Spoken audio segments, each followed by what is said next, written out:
guilty of crime.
Hello, everybody. What's up? Merry Christmas Eve, everybody. My shirt's a little bit it's green. I've got little bulldogs with Christmas hats on them. So welcome. I am Jay with Guilty of Crime, and hello, everybody. I have a green screen behind me, and so it's picking up the shirt. But welcome, everybody. I got Santa behind me working as well. Santa's behind me trying to help get everything ready, get the sounds, get the videos. What's up, everybody? Welcome. Merry Christmas. If you're in another time zone or other side of the world, Merry Christmas. Already it's Christmas. Merry Christmas Eve if you're here in the United States. Hello, Sharon. Glad you made it. You guys do me a favor, hit that like button, subscribe if you haven't. And I see somebody already either got allegedly speculating. Thank you, girl. I appreciate you. If you guys haven't checked out Allegedly Speculating channel, go to @allegedly speculating on YouTube. Check out her channel. She has lots of content and conversations on the Madeline Soto case, and she stays within the lines of how we discuss true crime. They're very respectful, so thank you. Welcome. Today we're talking about Stephan Sterns, and I'm going to bring up the motion to modify jury instructions. What does that mean? It's regarding the trial, obviously, that everybody's anticipating. When's that going to happen? We don't know, but we're going to get into it. And since I did this, since I put this up, everybody, I put it up, and many more things have come out about it, other videos. So you have quite a treat today because we have a lot of content. First, we're going to go over the docs, and then after we go over the docs, we've got Gavin Fish that breaks some of it down, and then Plunder just came out with a video last night. I was like, wow, everyone finally caught on. This is awesome. You're going to see Marilyn Mum, and Merry Christmas to you. You're going to see, you guys, no spoiler alerts here. Santa knows who's naughty and nice back there. And if you guys are being naughty, then hey, I can't say anything for you. I can't speak, but we're also going to thank you, Donna Rocha. We're also going to roll over into another stream after this at 6 p.m. Pacific, 9 p.m. Eastern, because Corey Michelow, the child that his life was taken, do you remember the treadmill dad case? His grandma wrote a letter to Christopher Greger in prison, and I'm going to read it to you, all right? So we've got a big day today. Tomorrow, I hope you guys are around because I'm doing a Christmas special for Madeline Soto. It is Tyler Wallace's and Tatiana's first year without Maddie. I'm not even going to include the evil potato. So welcome as you guys roll in. We're talking about Stephan Sterns' motion to modify, and we have a big show today. Yeah, this is my Christmas shirt. It's got a little bit, it goes a little bit wonky because I have the green screen, but Santa's back there working.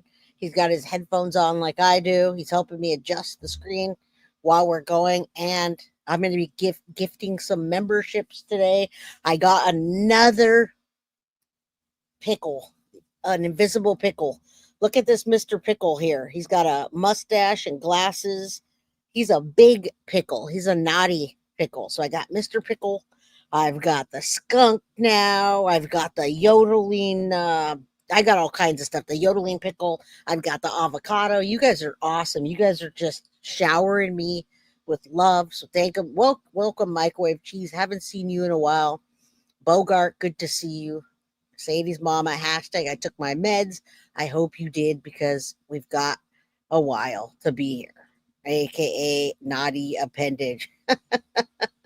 Oh, so welcome, you guys. How's everybody doing on Christmas Eve? I hope you're doing well. Wolfpack, good to see you. I know there's I think Petty is not going to be in here today, but we've got all the other mods. Welcome, Clar. Again, if you guys don't have a membership, go get it.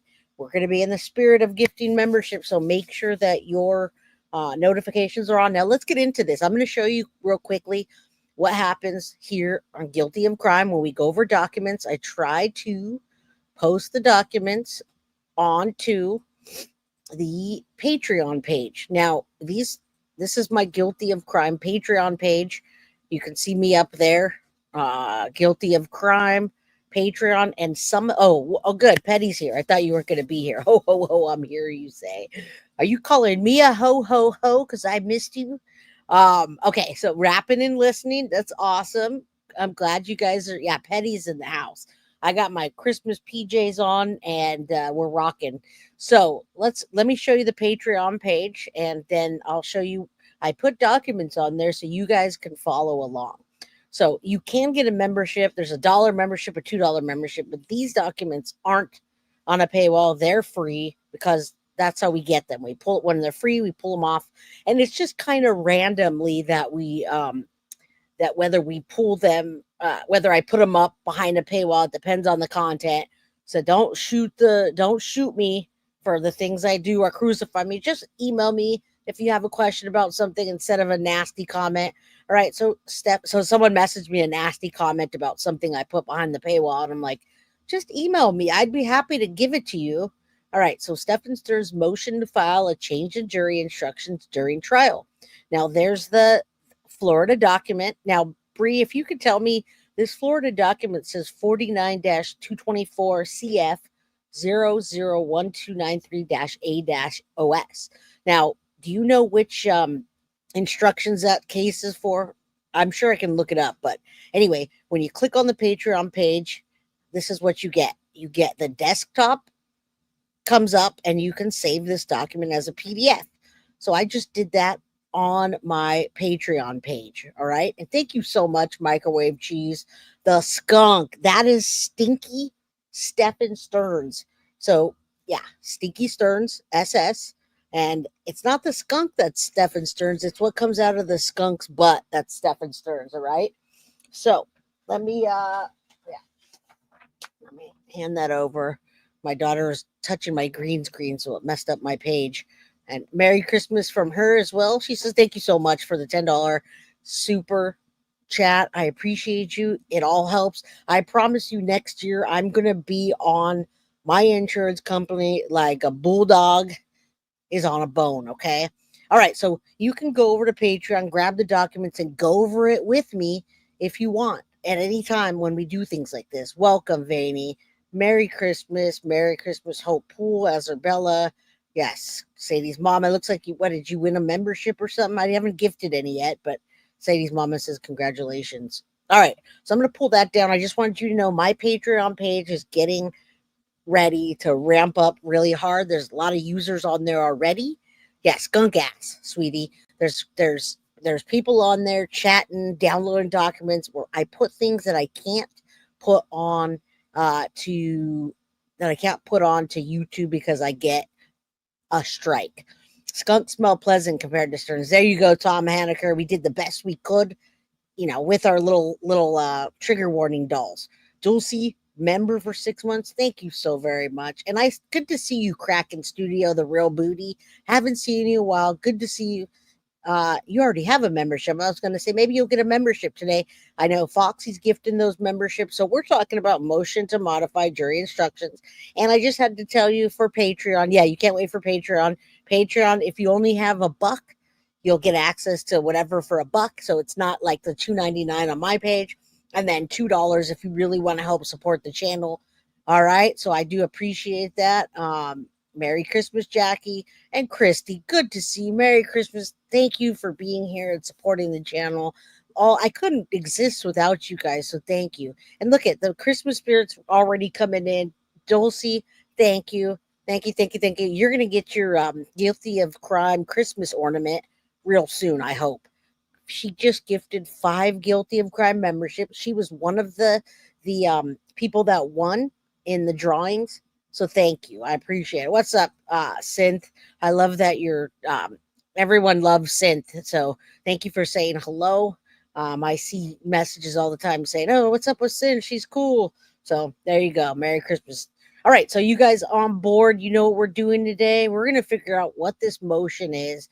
And I didn't see what Bree said, but hopefully Bree will come. Any of you guys, if you guys can tell me by looking up that case number that's on my page, which case is it? Is it the 60? Is it the CSAM or is it the capital murder? So I'm sure it will come along as we're going, but I just wanted to know which one that was for. He has 2 trials coming up very close together in 2025. Graciela, my girl, love you. $5 super chat. Feliz Navidad for me and the beautiful 3 grown children guilty of crime. 25th in Melbourne, Australia. F all predators, justice for our children. Absolutely. We don't of course we don't tolerate predators. We don't associate with predators, and if we don't know that they're predators, we're not running around doing background checks on everybody. But once we do know that you're a predator, we find out, man, this is I can't believe this year with the people that we've been finding things out. It's unbelievable. Donna, I hope you get a membership today. All right, so let's go over the documents and then we'll get into the videos, etc. I love you guys. Thank you so much. I'm going to pull down Patreon right now. And I do hope you come support the next video that we do, the letter to Christopher Gregor about Corey Michelot. It's a heartfelt, sad, but very expressionate letter that she wrote to Christopher Gregor. So I can't even find my Patreon right now. Okay, I'm gonna stop sharing that and listen to myself. I'm gonna pull the document up and read it to you. Thank you, Microwave Cheese, for the 5 guilty of crime memberships. David, what's up, David BMX? I haven't seen you in a while. Bree just got here. Bree, did you drop that? Which case is that? I just pulled up a case number that we're working on today, and there's 2 of them. So I think you just popped in. I think you I don't think you heard me asking for this. I could look it up real quick. Case 49204 CF 001239. This one, Bree. What is this case number for? All right, hold on. I don't know if I pulled it up. Yeah, there it is. Okay, we're doing documents, you guys. Yeah, congratulations to the winners. And we're in the Christmas spirit. You guys, I hope you guys are wearing Christmas pajamas right now. Many of you, it's already 7 o'clock. So hopefully you're in your Christmas PJs getting ready. All right, so we're gonna go over this. I don't know where all I feel like I might be missing messages because I don't see an answer to what that case number is from anybody. Interesting. Okay. Yes, get your gifted membership. Okay, so take a look at the document there. Why is Stephan Sterns doing that? Why is Stephan Sterns already filing a motion? He never got out of your PJs. Why is he? Hello, Jamila. Good to see you. Why is he filing a motion to change the jury instructions? What does that mean? Is he trying to suppress things? All right, let's look at it and then we'll dig into it really deep. All right. So state of Florida versus Stephan Sterns, defendant, which is Stephan Sterns' motion to modify jury instructions regarding, now remember, listen up close. It's regarding the defendant's burden of proof. So he wants the burden of proof to be shifted. We don't know what yet because we're about to read it. He wants the burden of proof to be shifted. And you're allowed to drop knowledge, Synth. If you know about this case, please tell me because I'm not getting an answer. What is that case number, Synth? Is that for the burden of proof for the 60 CSAM cases, or is it the capital murder charge? I can't, I totally thought somebody would already have told me by now, but nobody's telling me. So if you know, please, of course, give me your knowledge. He wants to change or modify the burden of proof. Now, remember, the state has to meet the burden of proof. Okay. Remember that. Okay. So it's a capital murder charge. Thank you. I'm like struggling here. He wants the jury or the defense, when the state presents a case, they're the ones that have to meet the burden of proof. The defense doesn't. The defense doesn't have to say anything. They never have to talk. They never have to do anything. They just have to sit there and watch the state present if they want to. And if they don't meet that burden of proof, you're done. All right. So if the state doesn't have enough evidence, you guys, Stephan Sterns isn't going to prison forever or isn't getting the death penalty. Rose Bassinger, good to see you. Nice community. Thank you. All right. All right. So yeah, hit the like button, y'all. Of course, everybody must be really busy today or on another case, but we're here. We have 179 people, and you guys are gonna. Whoever's not here is missing out on a really good episode today because there's so much information. It's about Stephan Sterns, but it's also about Jen Soto, and of course, it's always about justice for Madeline Soto. All right. Well, welcome, Tiffany. Hello. All right. Sorry for your loss as well, Lindsay. I did not see that, but prayers to you. And all right, let's take a look. Let's read this together because I don't know if you guys even know about this. The defendant, Stephan Sterns, through undersigned attorneys, files a motion to modify jury instructions regarding the defendant's burden of proof. All right, so these are in legal terms, which we're going to break down after. This is a standard jury instruction, which you might not know. 7.11 reads, it is the defendant's burden to prove that one or more mitigating circumstances exist. Mitigating circumstances and need not be proven beyond a reasonable doubt. Instead, the defendant need only prove a mitigating circumstance by the greater of the evidence, which means evidence that more likely than not tends to establish the existence of a mitigating circumstance. Now, unless you're a legal guru or a lawyer or whatever, you might not understand me yet, but we have a whole video to get through to explain, right? But it does mean something big because we haven't got the trial yet. Stephan's preparing and they're putting things like this in there. And remember, this is the capital murder case. This one, Jen Soto is absolutely going to be a state witness. Now, unless they arrest her, but if they find some evidence or something, and then even then, if Jen Soto gets arrested, they can still bring her as a freaking state witness. All right. So just remember that. Remember what we're talking about. Remember that the prosecutor has to meet the burden of proof, and they're trying to change that for the jury instructions.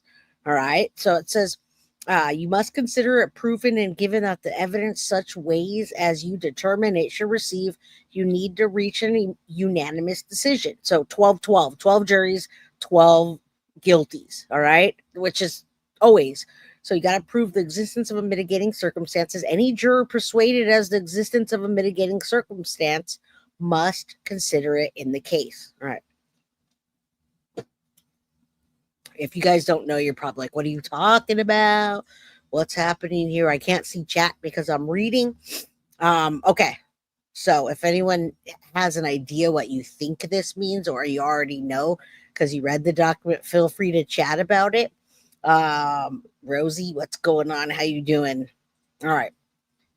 Now, this one's just legal jargon. Section 921.141, Florida statute does not impose a burden of proof on the defendant to prove mitigating circumstances. We're going to break this down even more. Okay, so this, in the case where the court imposes a death sentence, the court shall enter a written order addressing the aggravating factors, the mitigating circumstances reasonably established by evidence, Florida state legal jargon. Mr. Sterns requests that any language that places a burden on the defense of proving mitigating circumstances be removed from the jury's instructions. So they're nitpicking at this stuff. Florida's capital sentencing scheme begins with the determination of whether a defendant is eligible for the death penalty, which requires a unanimous finding. So they're anticipating the death penalty, obviously, as you guys know, and they're getting into the weed of things, which is what a good lawyer will do. That's what a good lawyer will do. So it's very interesting. He has a decent lawyer if they're starting to do this and think about this. All right. The Supreme Court has expressed doubt whether it's even possible to apply a standard. Again, we'll get into it. The facts justifying death set for in Kansas statute either did or did not exist, and no one can require that finding that they do exist to be made beyond a reasonable doubt. Whether mitigation exists, however, is largely a judgment call. I'm going to keep going because it's, again, a bunch of legal jargon. Florida's procedures following the same rules and thus similarly difficult to assign a standard of proof to mitigating circumstances in Florida's statute scheme. Now, that's why we're here to break this down, right? Because you guys probably are, unless you're in law, you're like, what? All right.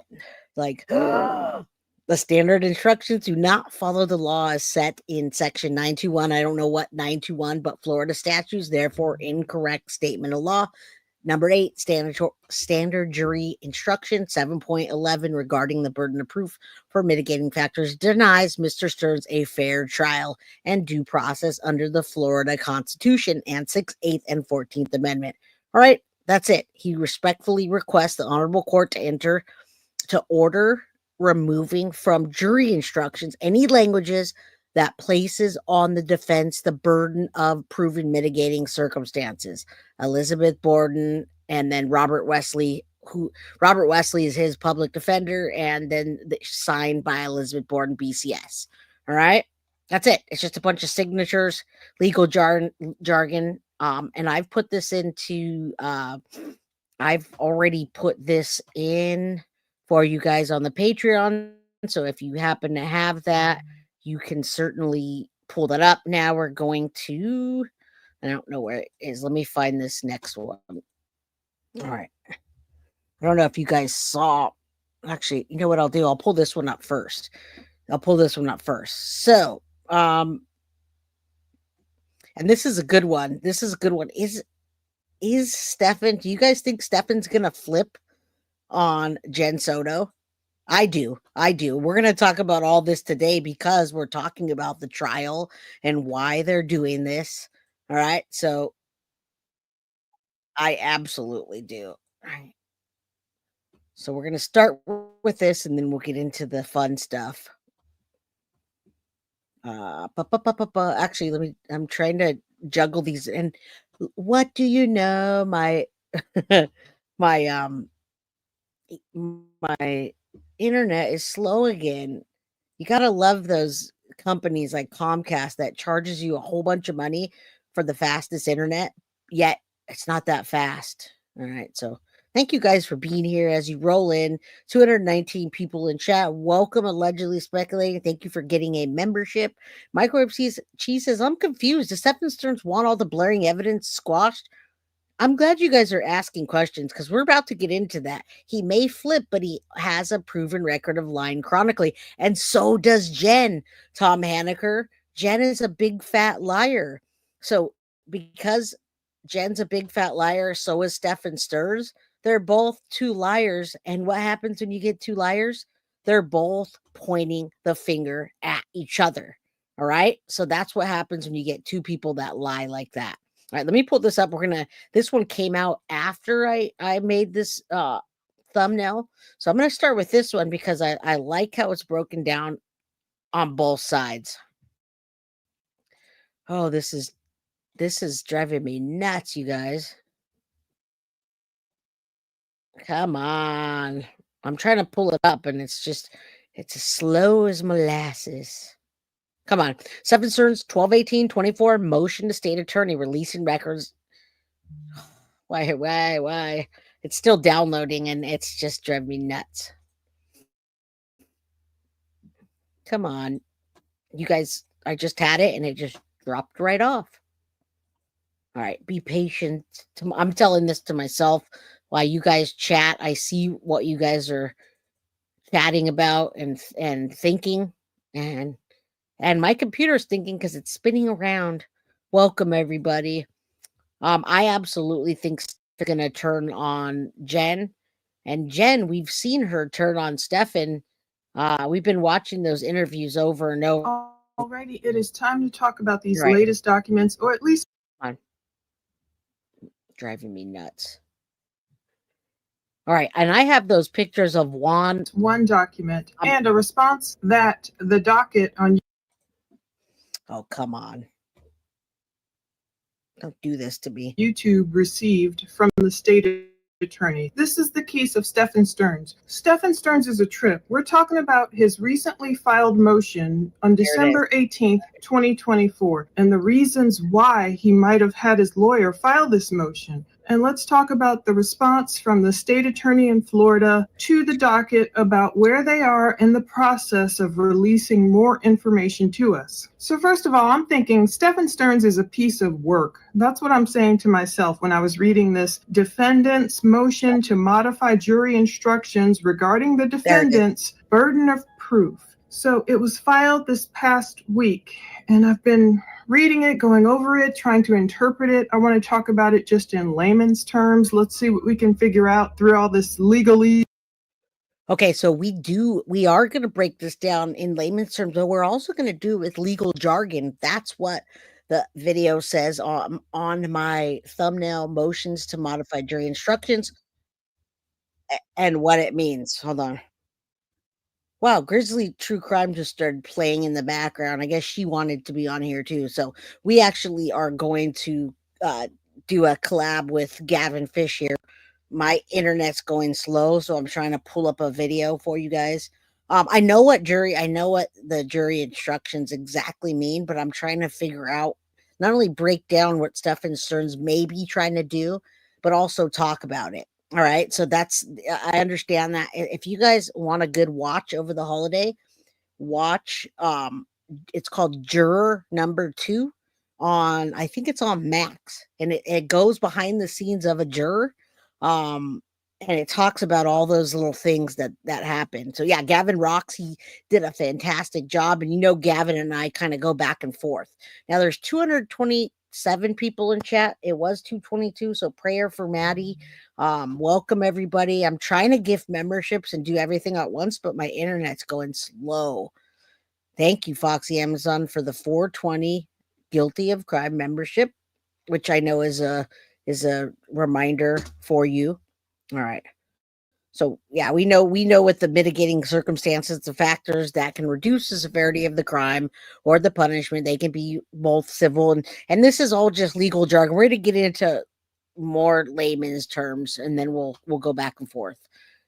It's literally just a little tiny thing in the jury instruction and a play that they're doing, which can get a defendant off, by the way. If you put one little stipulation in there and somebody can't meet that burden of proof, or they find a loophole, it'll get you off. So that's what they're doing. All right, look at Paula's face. I'm not a lawyer, so I have to Google so many things and try and understand what they're saying. Stephan Sterns had his lawyers file this Hail Mary of a motion, hoping it'll get the jury to reject the death penalty. Will it work? Or won't it? It could go either way. Basically, Sterns is trying to save his own skin from that deadly injection, that deadly shot. According to the Florida Department of Corrections, Florida administers executions by lethal injection or electric chair at the execution chamber located at Florida State Prison. The three-legged electric chair was constructed from oak by Department of Corrections personnel in 1998, wow, that's the year I got married, and was installed at Florida State Prison in Rayford in 1999. So Stephan doesn't want to be one of those Floridians put to death. But was he thinking about life and death when he was allegedly taking Maddie's life? The life of Madeline Soto, his 13-year-old. Right. And thank you, Tom. Of course, these guys, his defense, when I'm moving and it's yes. Fire up old Sparky. His lawyers are trying to get him life without the possibility of parole at this point, and the state is seeking a death penalty, which we haven't gotten that far. We haven't seen yet all of the things. We haven't had the preliminary hearing because it keeps getting pushed off. So yes, in layman's terms, his lawyer doesn't want him to get the death penalty, obviously. And thank you, everybody. Reese is feeling better. She's out of school, and we're all off of school and work until January 6th. Welcome and Merry Christmas Eve. Everybody's at home right now today, so we're all safe and good. would be stepdaughter. He doesn't deserve that honor. He was never her stepfather, but sometimes that's the way she's referred to by him or in these documents, or even by his own ex on-again, off-again girlfriend, Jennifer Soto, the mother of Madeline Soto. The Tallahassee Democrat says that executions in Florida did drop in number in 2024, this year. However, a number of new death sentences lead the nation. So even though Florida carried out only one execution this year, down sharply from the 6 executions in 2023, we don't know if Stephan Sterns will end up being one of those future executions, and that's what he's fighting hard to avoid. And I'm asking myself, is he fighting so hard to avoid it that he will end up flipping on Jennifer Soto? Let's talk about all of this. Of course. I think he absolutely will. If he has to go there, his lawyer will do anything to get him out of the death penalty. Now they've already been teasing at that with us, right? They're already dabbling with that. The fact that Jen's involved and it wasn't just Stephan, so forth, so forth.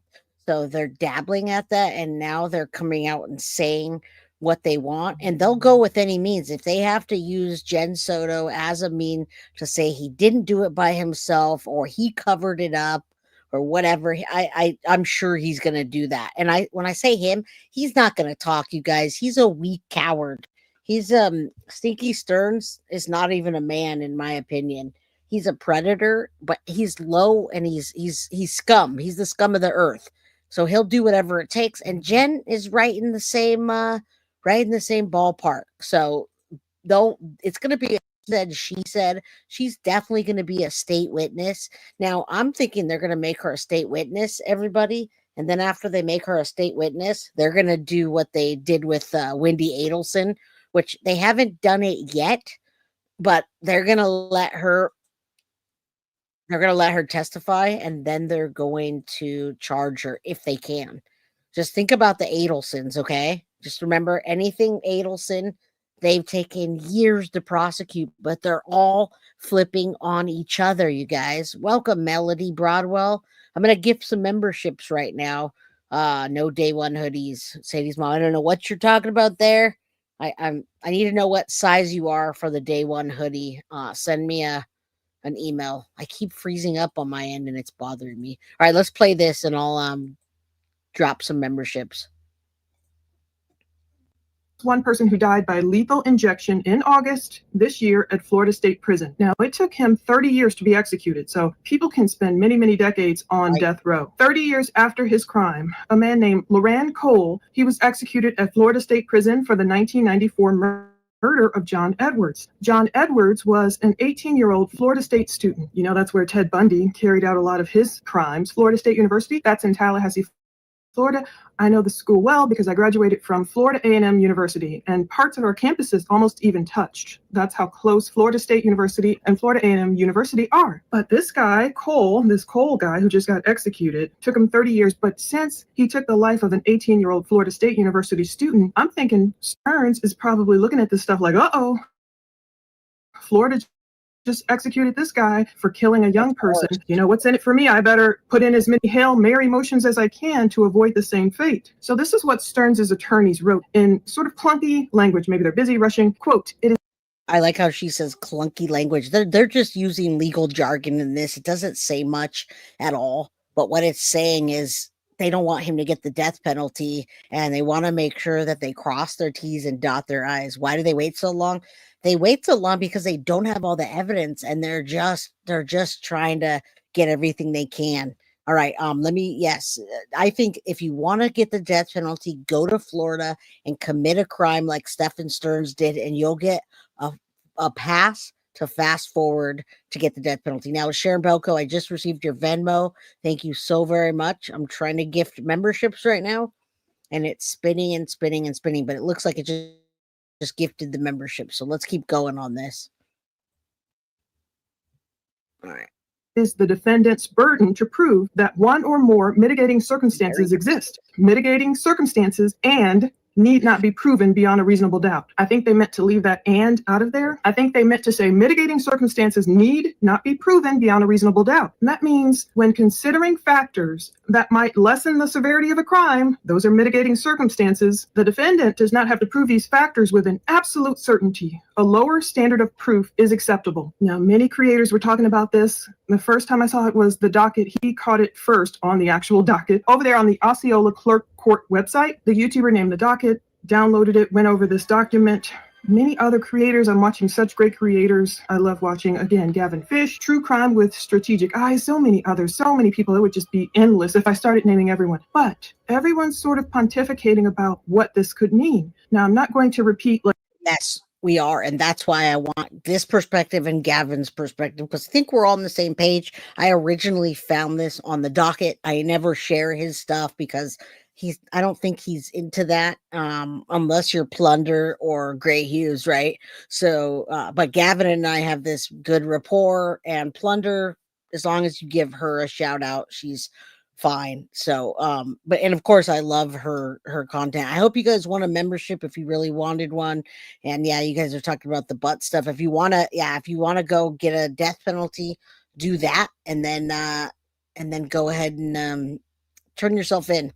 Now, Bree, can you drop? I know JoJo must not be here today. People are wanting merch, you guys. I see a bunch of people wanting merch, but there's no links being dropped for merch unless I missed it. So if you can drop a merch link, that'd be great. We want everybody to get hoodies right now because the prices are marked down the lowest. They're going to be marked down all year long, even into next year. Like, oh, who said what or who said this? I like taking in all points of view, but I don't want to quote anyone because I don't want to actually get wrong what they said. But there's a lot of great people out there discussing this. So I'm thinking, is Sterns first and foremost talking about his TBI, this traumatic brain injury defense? I started looking up and Googling that defense. I wonder how many people it's worked for. Now, we already heard Deborah Sterns, who is Stephan's mother, on the phone. She was complaining in a jail call to Stephan saying, this hospital, when you were a little boy and you got ran over by the truck and this guy backed over you twice or whatever, and we took you to a hospital, this hospital all these years later are claiming you were never a patient there. So they couldn't find any records. I wonder if they ended up finding records. I know it can be difficult. You know, this is probably 30 years ago they're talking. I'm sure it's difficult to get to a lot of computer records or even manual records in hospitals 30 years later. Will Sterns' lawyers just show up with the trust me, bro defense? Like, he really was run over by a truck and it really did change his personality. You know, will they have all these people testifying on his behalf who knew Stephan years ago before the accident, those who witnessed the accident, anyone they can find who can corroborate him being? I'm not sure, I'm going to speculate here, you guys, while she's talking about this. And really, I'm playing this right now. I have lots of thoughts, but my internet's freezing. It's driving me nuts. So I'll probably restart it before I go into the next stream. But while she's talking about this, I don't think that the defense is going to have a lot of people on their side. Everybody that's talked about Stephan Sterns hasn't really had anything good to say about him. When they talk about him, friends come up. They talk about how he filmed their they hacked into the server and they found the stuff, the CSAM. I'm gonna have to say, many people that talk about Stephan Sterns, I haven't heard anything good. Now, even his parents at this point really can't be good witnesses because they're talking to the media right now and they're saying really bad things about their son. You hear it, even though they're backing him, they're saying bad things about him. They're calling him a monster and a predator and that he used to steal money, and him and Jen are nasty people. So I just don't see how he's going to have any good witnesses for his character. All right.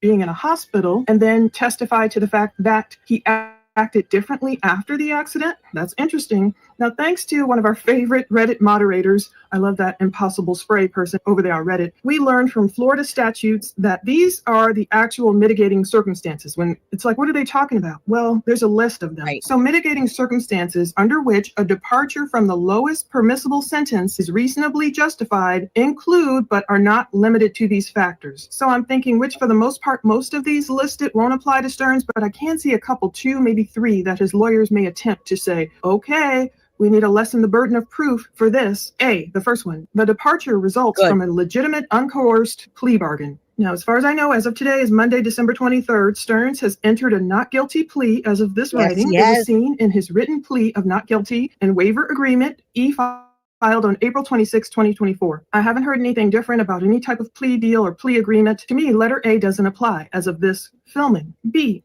the defendant was an accomplice to the offense and was a relatively minor participant in the criminal conduct. Well, to me, Now you're right. He probably will come up with some character witness that's in prison, right? He's turned himself to God. He's this, I just, it was so many years ago, and the parents trying to blame that injury on him being a predator. I don't think so. I can't see it. And if they do, it's a far stretch. I don't know how they're going to pull that out.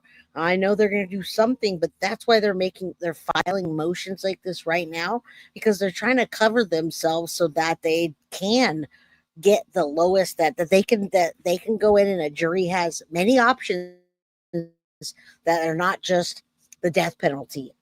Now, we know there are a lot of witnesses for the state because we saw the list of witnesses, and it one after the other after the other. There's a huge list. Even Jen Soto's on that list. All right. What's up, Ava Sim? Good to see you. Good to see you. All right, let's keep going. Look at beautiful Maddie. Man. I'd say Stearns was a pretty major player in this conduct, at least for the CSAM case. We know images and videos of Madeline Soto, along with the video evidence of him moving her body to the trunk, makes him a major participant in the criminal conduct. Unless, now, as for the capital murder case, unless he's trying to flip it, and if he eventually shifts or tries to shift any blame onto Jen Soto, we heard Stephan start to go down that road just a tad when he told his parents, well, I didn't start it. Now that sounds like the start of a blame against Jennifer to me. How far down that road did he go? And when will we hear the rest of the jail calls, anything else that might show him heading down that path? I always wondered, did Stearns and Jennifer make a pact? Like, okay, if they were in this together, if anything happened to Maddie where Jennifer was a part of it knowingly, or if she was the instigator even, and if they decided, well, look, Stephan, you just take the fall for everything. It doesn't make sense for both of us to go down. Did any type of deal like that go? Yeah, I don't think so. I don't think they had a chance to talk to each other past when they had their chat, Stephan and Jen. So I have a feeling that they're just going to both start throwing ammunition at each other. Welcome, Maggie Duke. Thank you for becoming a new member. And you're right about this, Jesse Lou. And that's why when the jury sees this case, and then they of course they're going to know about, or they won't. Interesting. Maybe they won't know about the CSAM in the case of him taking her life. I think it did, just my opinion. Thank you. This is my Christmas shirt, you guys. This is my Christmas shirt. The parents are spiraling, you say. I'd be curious to find out the technicality of an adult child living at home, if their ownership insurance could be used for. Interesting. All right, you guys have a lot to say today, and I'm so glad you are here saying those things.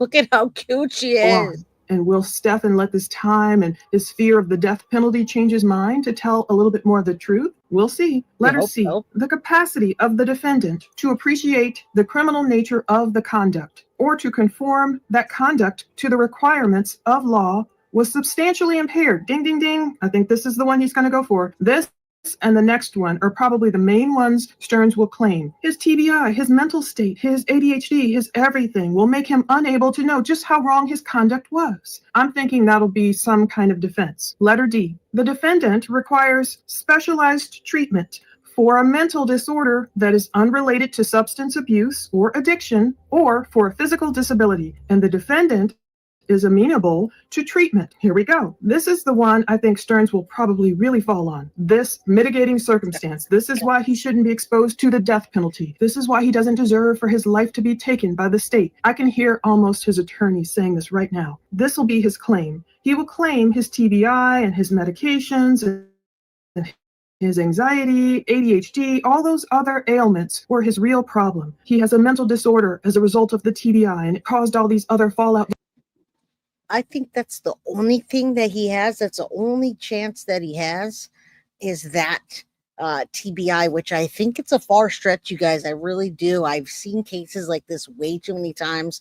Now, it doesn't matter if the CSAM trial is first right now or the capital murder. It doesn't matter which one it is because it's not going to play out that way, you guys. The trial dates are going to totally change. You'll see how they'll totally change, and it's really going to depend on what evidence they get, what witnesses they get, how if the plea stays the same, if they get more information from Jen. It's going to depend on how it plays out. We're at the very early stages. All right. You have a couple minutes left. Gifts to get taken with you. Well, I'm glad you're here. He's going to claim he has chronic meandering syndrome. I could see that as a defense, but the other things, I don't think so. I've seen way too many times that a predator has anxiety or there any of this. I'm bipolar. I'm any of this. I can see that. I just don't see people falling for that as a defense. So I can't wait to hear what happens. I can't wait to watch the first 2 preliminary hearings and see where it goes. Disorders, and he'll take whatever treatment he can get in prison, even though he'd still just be in prison the rest of his life. I think he would do anything to just fight that death penalty, which is just outrageous to me because Maddie's gone. Letter E, the need for payment of restitution to the victim outweighs the need for a prison sentence. Well, no way. Maddie can't be paid restitution. Her life is already gone. Her life on this earth is ended. Like I always say, she's with Jesus now. So Sterns can't claim, oh, I got to repay restitution to the victim. Letter F, the victim was an initiator, willing participant, aggressor, or provoker of the incident. I can't help but say, hell no, he better not say this. He better not even mention this, the victim being an initiator or willing participant. We've heard some sick people, some sick perpetrators of crimes, especially crimes against children, literally. And they do. She's right when she says that. I've heard it over and over again. Now, Stephan Sterns does say, I didn't start it, which either means that he didn't start it because Jen Soto kept throwing Maddie in the bed with him, and when they were in the bed together and she was in the middle, and he said it when men wake up with wood, and he didn't start that. Jen did that. But if he's not talking about Jen and he's talking about Maddie, many predators blame their victim that they came on to them. They gave them that look in their eye and the okay to do it. They touched their leg. They did something to turn them on, and they knew what they wanted. And even though they were only 13, they just gave them that signal. And they do say that, you guys. They do say that. So when he says, I didn't start it, you better bet he's going to have something to back that up. He's going to have something big that he's going to come out of his mouth to back it up. Woke up with a crooked cactus, right? He woke up with a crooked cactus, and Madeline just happened to be right in the middle. And Jen didn't want anything to do with him in a sexual manner after years and years of it. So, yeah, definitely, I'd say it's much more than a narcissist, but that's the bottom of the level. They're narcissists. They don't care for the innocent. They blame their victims. And I think he's going to go with that. That statement rings in my ears. I didn't start it. Well, who did? Who are you blaming for it, Stephan? What are you saying? Come out and say it, dude. Guys, have outrageous claims of, oh, that child started it. That child came on to me. Loads of BS. We know that's not a factor. We know his attorneys are too smart to even bring this up. No. Letter G.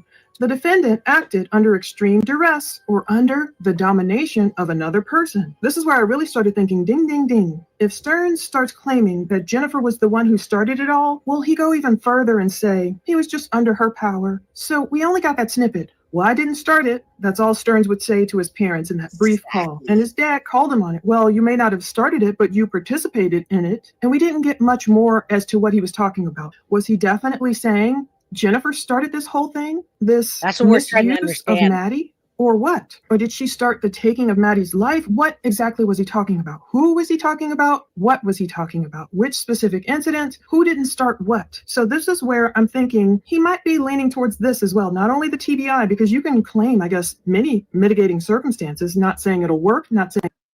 Not only that, you guys, when he put that poem in his Bible, he knew that there was a chance that was going to get confiscated, and he was going to get caught with that. Now that picture makes me disgusted right there. I see the eyes of a predator, like massive predator right there in that picture off to my right side. I see Jen with her gummy teeth, and I see his eyes as just being a black, dark eyes and a predator.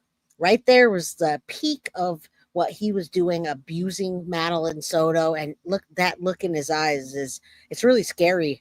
Um, but but Stefan saying that comment is it is a big thing, and it makes me wonder what he's going to say next about that. Jay's extremely knowledgeable. Many deep breaths. Thank you so much, Ashley. I appreciate you. Merry Christmas. Merry Christmas to everybody. Merry Christmas Eve. If it's not Christmas there yet, I appreciate you guys. Now, Jen is already flipping on Stefan because we've heard her comments.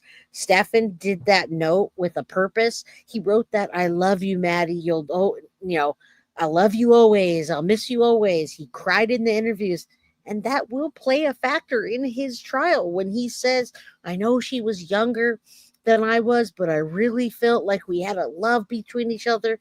These predators, well, they have no shame in saying what they're saying. And he's going to say, I was in love with her. Or whatever his love thing is. I had no reason to take her life, you guys. And I've heard you guys saying that. I've heard you guys saying the part that Stefan says, what reason did Stefan have to take Maddie's life?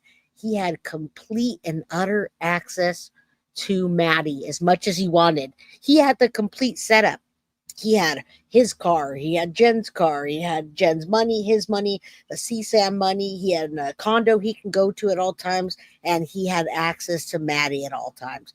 Yes, Maddie looks tired, Jen looks like she's high, and Stefan looks like he's ready to pounce, you guys. Ready to pounce. Oh, I can't stand his eyes. This one's just high, and this one, yeah, she looks tired.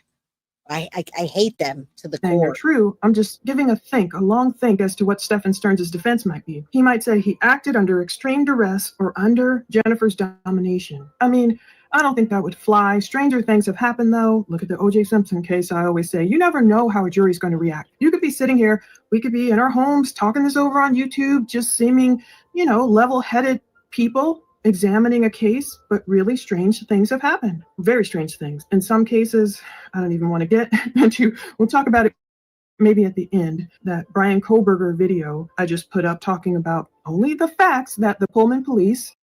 And we're not going to get into that right now, but that's a good segue, you guys. Just stay tuned. This 2025, I'm going to come out with a lot of cases that you might be surprised about. One of them will be Brian Koberger. I'm going to start covering the Idaho 4 case. Now, I've been following the Idaho 4 case from day one, and I haven't gotten into it because it's so controversial.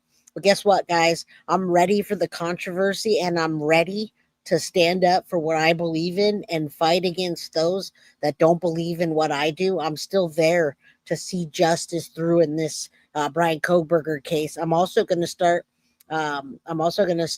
John Benet Ramsey because there's 7 new pieces of evidence I believe that need to be tested, and I've got a lot of information to cover on it. So we've got a lot of big cases coming up this year, and I'm ready for the fight for justice for those that I believe that deserve justice. Now, it could be your opinion that you think that it's just some conspiracy theory against whoever you want.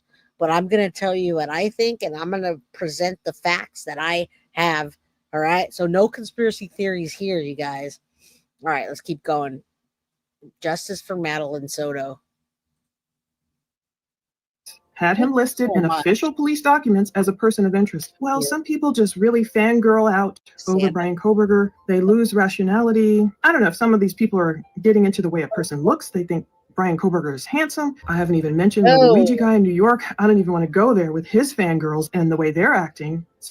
Some of it is just like you're in bizarro land. But with Stephan Sterns, thankfully, I haven't really seen Sterns have any fangirls. So, yeah.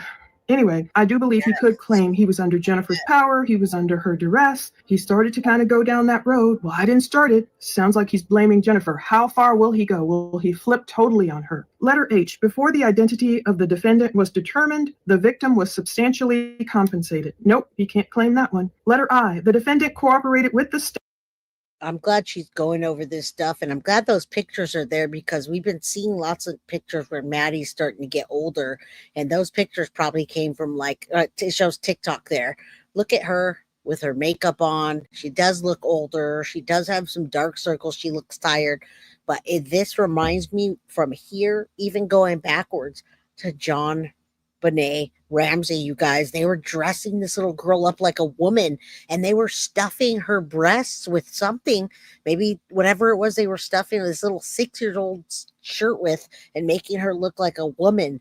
That is a target for a predator when you do something like that. And I say here in these pictures and other ones where Maddie was little, yeah, the pictures are very sexualized, and I see that in Maddie's pictures, the more that come out as a little girl, all the way up into now. Yeah, you can count on the amount of fingers that Stearns fans, or maybe two, right? I bet he didn't care about ending Maddie's life because he's a prepubescent child, and Maddie was, and that's a good possibility. She was aging out for him. That is a huge possibility.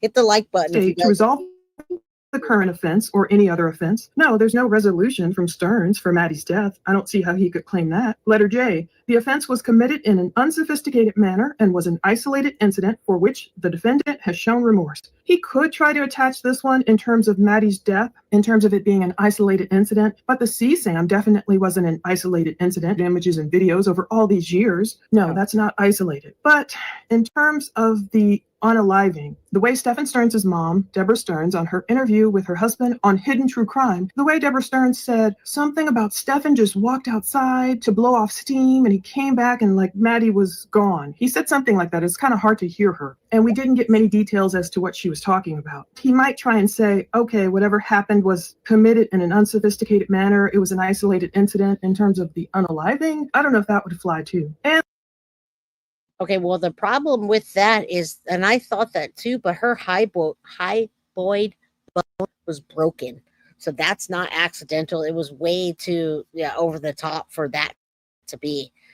And I don't think that if he accidentally did it, he's just going to all of a sudden break that on her. So many of my theories involve Jen Soto, you guys. And I do know human trafficking has been a huge problem ever. I think it's been for a long time, but I've been hearing it more and more since the peak of COVID. CC says, I mean it, so the pics and other mothers being oblivious, supposedly abusing her. What else do we need to know? Right. Well, we're going to know quite a bit when the trials come in. They're not going to come in the order you think. I don't think so. A lot of things are going to change. You'll see. And letter K, finally, at the time of the offense, the defendant was too young to appreciate the consequences of the offense. Nope, he was a 37-year-old man, so he can't even try to claim that as any kind of mitigating circumstance in Florida for these cases. So, if eligible and the jury has at least 8 votes for a death sentence, the recommendation must be for death. If there are less than 8 votes for death, the recommendation must be for LWOP, life without parole. If the jury's recommendation is for life without parole, the judge must impose that sentence. How ironic it is that Stephan is charged with taking Maddie's life, and now he's fighting so hard to save his own life. Some people might say these are standard things that a lawyer just puts in, tries to get off on technical. You know what, Maria O'Sullivan?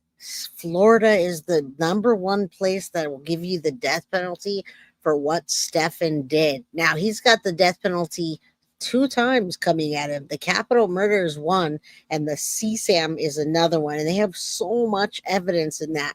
So he has 2 opportunities to get the death penalty. The only possible way that he's not going to get it is he meant Maddie stirred it.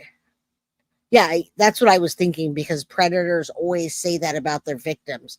Now, the only way that he's going to get out of it is if for some reason the prosecutor decides they don't want to put the families and the public through seeing these these CSAM pictures and seen in the way that she was murdered and seen all these things, that's the only way. That's the only possible way, is if they decide they don't want that. Ashley says, I met Patty Ramsey when she moved to Atlanta after divorce. She was such a pretentious China doll. She lived in late my parents' neighborhood. Wow, Ashley, wow. I'm going to be covering that real soon. We should talk about that. All right, let's keep going, because I've still got another video for you to react to. That will go a little bit more to what the document means. We're speculating here. Some people say, yeah, why even take this to trial? Some people just don't understand. Yes, just there's so much evidence against Sterns, at least in the CSAM cases. I don't really know all the evidence against him in the death capital case, but at least he was caught on video, moving her from the passenger seat to the trunk. There are things that aren't looking good for Sterns. So even the most level-headed juror sitting through the entire trial, it just doesn't. Now remember that. Listen up here. She's right. Paula's right. They see him moving the body in the morning. They see him moving the body again in the hotel. They know they saw him where the flat tire was, and that he dumped Maddie's body, which, God, I hate to say that, but that's what Jen said it was. That's what the terms for it, in legal terms, they call it that. She's right. They do have all of that, but he can say that he just did that for Jen Soto. She was the one that was mad at Maddie, and she's the one that strangled her, and he's the one that took the body out, because right now we don't see any other evidence for anything that Stephan Sterns did. We don't see any DNA that they or any kind of weapon. We haven't seen anything in the evidence, and we've seen evidence logs from the crime scene, you guys. So what do they have? They have Jen Soto right now. They have Jen Soto to say, I didn't do that. I didn't know anything about it. Stephan did it. He's been essaying her for a long time. He did it. And that's almost a given that that's going to be the death penalty. But tell me if you know of any evidence that's out there that has him placed that he took her life. Because right now I haven't seen anything that he did it versus Jen. All right? Doesn't look good. Isn't it ironic? He's fighting so hard to save his own life from the lethal injection or the chair or whatever they might use on him. And then Stephan Sterns had claimed to his dad, Chris Sterns, he had claimed he was planning to take his own life. Remember, we did that Google Maps drive, Stephan going out to St. Cloud, leaving Maddie in the bamboo around Old Hickory Tree Road. And then most likely Sterns taking Jennifer's Nissan the very next day, traveling that same route, leaving her out there or doing whatever. But him telling his dad, allegedly, he was considering taking his own life, but he needed a weapon. And that's why he went to Northport, presumably. He's full of lies. But my whole point is these legal actions don't align with that. Not that Sterns should have taken his own life. I mean, he should stand trial. But I find it ironic how sadly Maddie's life was taken away. And yeah, they're already laying the groundwork for him pretending like he has remorse. I mean, writing that always poem, as I held you in my arms, my heart died with you. Even his mom, Deborah Sterns, saying in that interview something like, almost like he laid Maddie gently out there so she could be found. Like, oh my goodness, such loads of BS. It's like we want to say, just tell the truth at this point. Who knew what? Who did what to Maddie? How did her life end? Why did she? Exactly what she's saying. Who did what, why, when, what time do you believe, what time this, fill in the blanks for us. Realtor Lulu, good evening, Merry Christmas to you and to all of you. That we're fluctuating between 315 people and 290. So if you're hopping in and out, please do me a favor. It's free. So hit the like button, you guys, and share this wisdom, knowledge that we're sharing here so that you guys know. But yes, what all of these things that it's coming down to is, and the reason why they're doing this with Jen Soto is because they don't, number one, have anything to charge her with, and number two, they would love to go to trial for the capital murder case and say, Jen Soto's going to fill in the blanks for you of what happened between February 26th and February 27th. Okay, go. She's the only one, those out of the two, that can talk or that will talk. And that's what they're doing. Yeah, we absolutely 3 months. Thank you for being a member for 3 months. Fire up old Sparky. We want the death penalty for Sterns, right? say her name, Lake and Riley. Oh, I covered the Lake and Riley case, that's for sure. Okay. CSAM trials, it's scheduled for May 13th. Tomorrow we're going to talk about the trial dates and what they're scheduled for, and that they're not going to likely go in the order or the time that they say. I don't think so at all. It's going to be years before it goes to trial. She fight back what happened. Apparently he's not going that route. He's just playing games. He's playing the legal games to see, how can I at least get out of this? How can I avoid death row? Even if I have to live the rest of my life in prison, how can I avoid death row? And I don't know, his little poor woe is me voice on the calls and in the interviews, and talking about the crappiest birthday ever, and even talking about, oh, if I ever get out of here and I'd need. I have a question for you, Vaney. How did she know? I just watched her on an interview today, Jen Soto, that talked about Maddie's body possibly being down 192. She talked about Maddie possibly being strangled. And that's even before anybody knew anything. And then the next one of Maddie being in the trunk. So you tell me how she knew Maddie was strangled, how she knew that she was dumped off of 192, and how she knew that Maddie was in the trunk that morning. You can't just guess that, and I don't believe in coincidences. So if I didn't answer your question, I'm answering your question with a question, the same way that she knew all those other things. That's what. So hard to see. Merry Christmas. Jesus is King. Thank you for your comment and all of you that are here today. Yes, there's 4 things I just showed you. I said 3 and I showed you one below. How did Jen Soto know? There's no way in the world that any of us could have guessed those 3 things right in a row before anybody knew. Yeah, verbal leakage, self-snitching. There's no way. There's no way. That's why officers do things like that. That's why they ask you, well, if you did take somebody's life, how do you think you would do it? They asked that to get more information. They didn't even have to ask her that. She gave up that information all on her own, you guys. All right. So you asked that. That's how. Detectives called her on it too, and they told her there's no way she'd know all that. Absolutely, they did. She knew everything, in my opinion. I agree. And that's why, if they don't have anything to charge her, they want her as a state witness for the prosecution. And then they'll go back and find something to charge her with. These things, mom and dad, my driver's license, my whatever he was asking his parents for. And again, Chris Sterns being that voice of reason, his dad saying, what you're faced with, what you're charged with, basically, I don't know if you're going to get out of here. And Sterns, or one of them, saying whoever would, his parents would be really old, they might not be around if he ever got out of there. And Sterns saying, well, I don't know if I don't know if I could make it either. So he's playing this pitiful woe is me role. I don't know if I'm going to make it, Dad. I thought about taking my life, Dad. I don't know this, Dad. I don't know that. And then on the other hand, his attorney is filing this thing saying, all right, now we're talking about 2 different cases, Lisa Lynn. Love you, girl, but the pics are alone enough. You're talking about the CSAM trial. The CSAM trial they have in the bag, okay? They have pictures of Maddie with body parts of Stephan in her mouth and thousands of pictures of abuse, okay? So that's in the bag.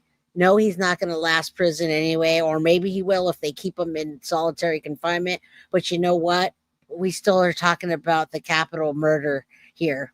All right. Thank you so much, Realtor Lulu. You're awesome for the 5 Guilty of Crime memberships and microwave cheese. You guys, please thank those 2. We just got 10 more memberships gifted. I love you guys. I appreciate you guys. In the spirit of Christmas, I hope everybody's wearing their Christmas gear, and we all love dogs here, right? So we got to love the little dogs with the hats on, and Mr. Santa Claus back there helping me this episode.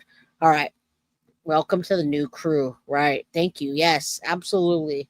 Oh no, basically, let's not go to the death penalty. So he's saying one thing. That's why you always pay attention to a person's actions. Pay attention to a person's actions. A lot of times they mean more than a person's words. Sterns is spouting all this other stuff about, in the Always poem, I would have died for you. And now it's like, yikes, file this motion so I won't have to die. Anyway, let me tell you about this response from the state attorney to the YouTuber The Docket, because I felt like I owe you guys an update from that latest crazy big estimate, that $11,250 to be exact, if I'm not incorrect, to get that $50,000. All right. I'm not going to get into that one. You guys can go and watch her, go and watch Paula finish up this, because I have a lot to say about the money portion of it. And although I appreciate some of the transparency about that, I think if these creators were to get together and open up the pool for other creators to split. Now, if those three creators want to pay 11,500 between the two,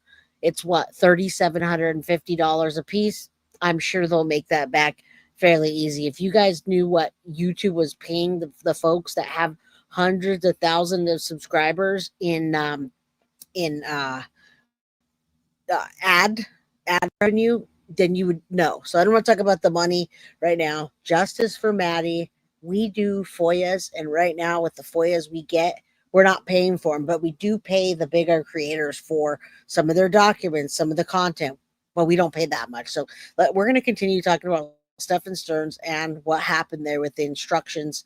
I'm going to stop this. We're going to get into the Gavin one because I just don't feel like talking about that. I don't want to say anything that I don't want to say anything about that right now. I want to keep it a very Merry Christmas in a good way. And talking about paying for documents, it kind of sucks because it monopolizes these creators that have money. I'm not putting any shade, casting any. Oh, come on. All right, so I want to get into this.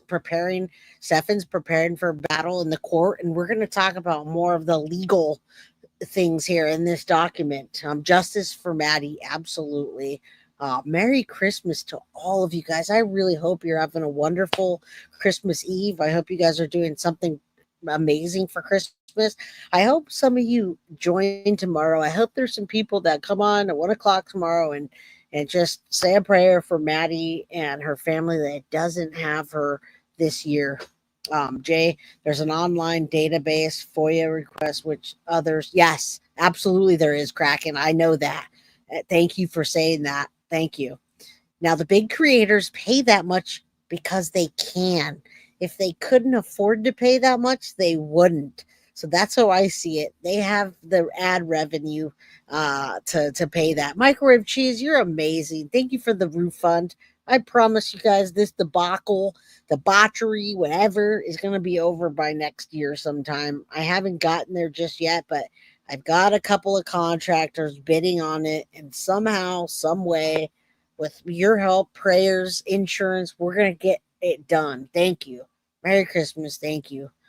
Love you guys so much. Yeah, thanks for helping me out. I appreciate that. All right. Yes, thank you. Thank you for agreeing with that. I want you guys to understand that because many creators talk about those things, and it's crazy what YouTube pays these big creators. And I understand because that's their job. At this point, that's their job. Grizzly True Crime, love you, girl. But that's what she does all day, right? I go to work for, I'm working like a 9 to 5, let's say, or 7 to 3. I work all day, then I get off and I stream. So I don't have the capability, but if I did to pay those kind of things, I certainly would. And thank you, Augustina. Prayers are much appreciated. I've been living without a roof, a part of my roof, and no ceilings for many, many months. So thank you. And yes, I love that. I don't even know how to do that thing. What are you doing there? The dab thing? And they're not, Microwave Cheese. They're not. Artemis Prime, good to see you. Your PTSD is through. Thank God for true crime. Yes, thank God. Thank God you're here with us. I hope I see you tomorrow. All right, let's get into how Stephan's preparing for court. Now, this is a little bit different here because we're talking more legal terms, which I love because that's the reason I came on today. We speculated a bit, but we're also going to just look straight at the document. So hit the like button. I hope you don't leave because we're still giving things away. There's still gifting going on. We're still wishing Merry Christmases and all of that. And I'm going to come back and do the Go through some of your comments, okay? All right. The standard jury instruction 7.11 reads in pertinent part, so not in full, but this is the part that is apropos. It is the defendant's burden to prove that one or more mitigating circumstances exist. Mitigating circumstances and need not be proven beyond a reasonable doubt. Mitigating circumstances and need not. That is weird. I think that "and" is superfluous. Mitigating circumstances need not be proven beyond a reasonable doubt. Thank you, Ashley. Instead, the defendant need only prove a I know. mitigating circumstance by the greater weight of the evidence, which means evidence that is more likely than not tends to establish the existence of a mitigating circumstance. If you determine by the greater weight of the evidence that a mitigating circumstance exists, you must consider it proven and give that evidence such weight as you determine it should receive. You need not reach a unanimous decision about whether the defendant has proven the existence of a mitigating circumstance. Any juror, Right, we're gonna go forward because I read this too. they don't call them that, but they're basically the state cut up into little jurisdictions, right? But they are state courts, so it depends on each state. They each have a standard jury instruction. Hey, Teresa, And we saw this in the Karen Reed trial, that they wanted the jury instructions changed because this isn't right and blah, blah, blah. That's what's happening in this case. Stephan Sterns, through his attorney, is saying, wait a minute, it should not be my burden. Actually, I'm getting ahead of myself. Let's get in here. Okay. Section 921, verse 141, Florida statutes does not impose a burden of proof on the defendant to prove mitigating circumstances. Rather, it states that in cases where the court imposes a death sentence, the court shall enter a written order addressing the aggravating factors and the quote, the mitigating circumstances reasonably established by the evidence. End of quote. Mr. Stern requests that any language that places a burden on the defense of proving mitigating circumstances be removed from the instructions to the jury. Hang on just one second. Does it use the word prove? It does. The burden to prove. I think they do. Okay, let's just keep on going. Florida's capital sentencing scheme begins with a determination of whether a defendant is eligible for the death penalty, which requires a unanimous finding that a statutory aggravating factor has been proved beyond a reasonable doubt. Next, the jury must consider whether sufficient aggravating factors exist and, quote, whether aggravating factors exist which outweigh the mitigating circumstances found to exist, close quote. That bold was added. The Supreme Court has expressed doubt whether it is even possible to apply a standard of proof to the mitigating factor determination. And it says, the court explained, the facts justifying death set forth in the Kansas statute either did or did not exist, and one can require the finding that they did exist to be made beyond a reasonable doubt. Whether mitigation exists, however, is largely a judgment call or come on, Gavin. I'm trying to hear what he conversation that was recorded that he had with his parents. Okay. He said something like, I didn't start this. Okay. That's what I wanted to get to, is why they're putting that in there. What does it mean? What do we think that means? Thank you, Bree. I didn't need to do that. Merry Christmas back to you. Thank you for the $5 super chat. I appreciate you all so very much. Farah, I'm going to say Farah Arachne. I'm not sure how to say that, but Farah, thank you so much for the $5 super chat. I came here from Watch the Obsession. Love your channel, Jay. Thank you. Thank you. Merry Christmas. I hope you're doing well. I hope you're having a beautiful Christmas Eve. Santa's has been gone and gone. Now he's on his way to see you guys. Merry Christmas from Australia. And thank you, Microwave. She's the best. The best. You're right. Our mods are the best. Our crew is the best. I love what we do. And I cannot wait for next year.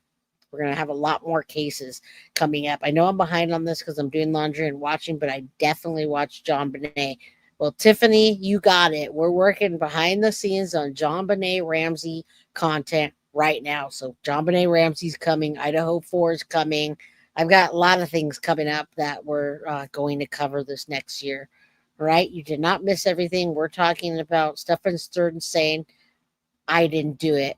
What's the context of this, right? In this context, I think Jen's involvement. In this context, I want it to be Jen's involvement, but I'm thinking just because I watched so many predators saying that about their victims, I have a feeling that he's talking about Maddie, but I do want it to be about Jen. Jesse Lou, thank you. Feel the love on the channel. You may not have as much time as other creators, but your interactions with your follows are everything. Definitely feels like a family here. Well, thank you. That's what I go for. I want you guys to be safe and have other friends to talk to throughout the day, throughout the week, and especially during chat. Okay, anyway. The standard instruction does not follow the law as set out in section 921.141 of the Florida statutes and is therefore an incorrect statement of law. The standard jury instruction 7.11 regarding the burden of proof for mitigating factors denies Mr. Stearns a fair trial and due process under the Florida Constitution and the 6th, 8th, and 14th Amendments to the United States Constitution.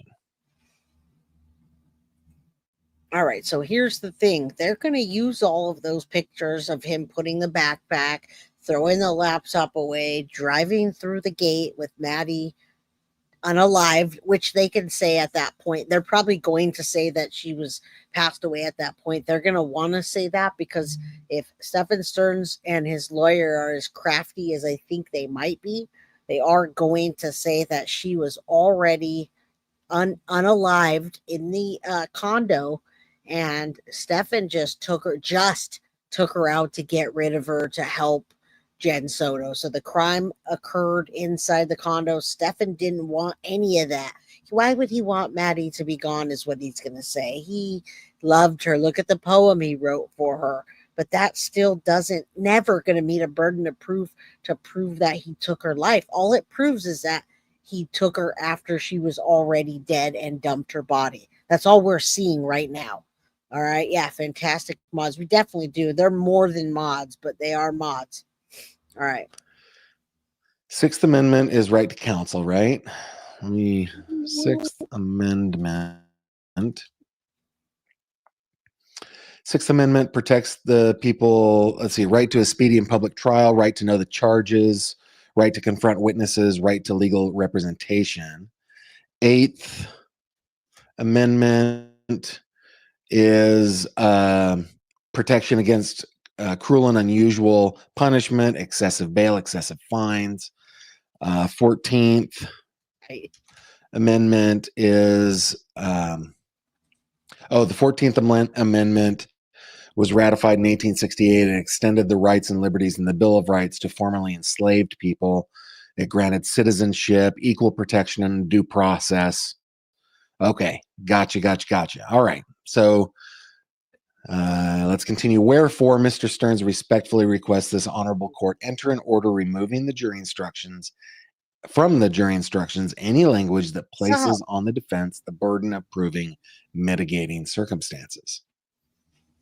I don't know. I think that's a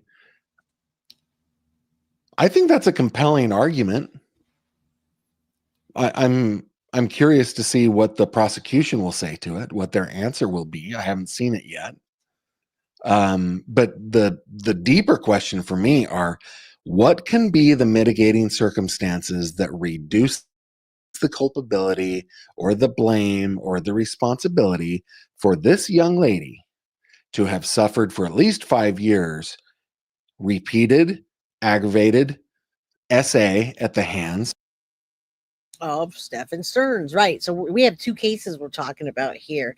And quickly, I have what's cracking, Malibu Surf. I want you to know after this stream, we're going to head over at 6:00 and stream Corey Michelo's grandma reading a letter that she wrote the monster Christopher Greger, the treadmill case. He took Corey's life. Now, Bree, I have Rebecca in my background talking to me, asking if I could post that link to Justice for Corey, which I was going to show that webpage, but I didn't post it. Can you post the link to Justice for Corey for me right now, Bree, so that her people can see it? And I think we're going to get Rebecca on here. I think she's going to come on and read that letter herself. I was going to read it for her, but I think Rebecca will do a lot better.